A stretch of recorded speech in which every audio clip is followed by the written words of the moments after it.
খুব স্ট্রং।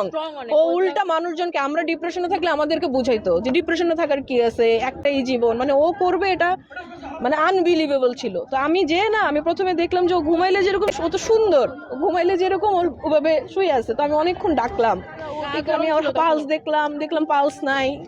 তখন মানে আই রিয়ালাইজ যে শি ইজ নো মোর।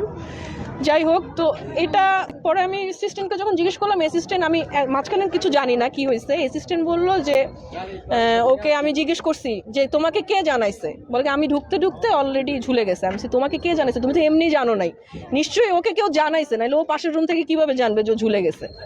তো বলতেছে আমাকে স্যার ফোন দিয়ে জানাইছে, মানে আলমির কথা বলতেছে। যে আমি কি জানাইছে, বলে স্যার ফোন দিয়ে আমাকে বলছে যে তোমার ম্যাডাম হচ্ছে পাগলামি করতেছে, তুমি তাড়াতাড়ি ওই রুমে যাও। তো আমরা যে হচ্ছে কি ওই রুমের দরজা লক ছিল, ডাম্বেল না কি দিয়ে দরজা ভেঙে, ততক্ষণে নাকি ফ্যানা টানা বের হয়ে গেছে। ওরা নিয়ে প্রথমে সাথে নিয়ে নাকি ওই মিরপুরে ইসলামী হসপিটালে নিয়ে গেল। এমন না যে সে কিছু জানে না, সে যে একটু আগে স্ট্যাটাস দিল যে আমি জানি না কি হয়েছে। তো এই স্টেটমেন্টটা পুলিশকেও দিয়েছে ওর অ্যাসিস্ট্যান্ট অর্ক, যে স্যার আমাকে জানাইছে, স্যার জানে দেখে জানাইছে। তো যে ও লিখলো আমি জানি না কেন, আমার কিছু বলার নেই স্ট্যাটাসের উপরে। ইকরা অনেক স্ট্রং একটা মানুষ, আমি ওকে চিনি আজকে অনেক বছর। ও আমার বেস্ট ফ্রেন্ড, আমরা বেস্ট ফ্রেন্ড।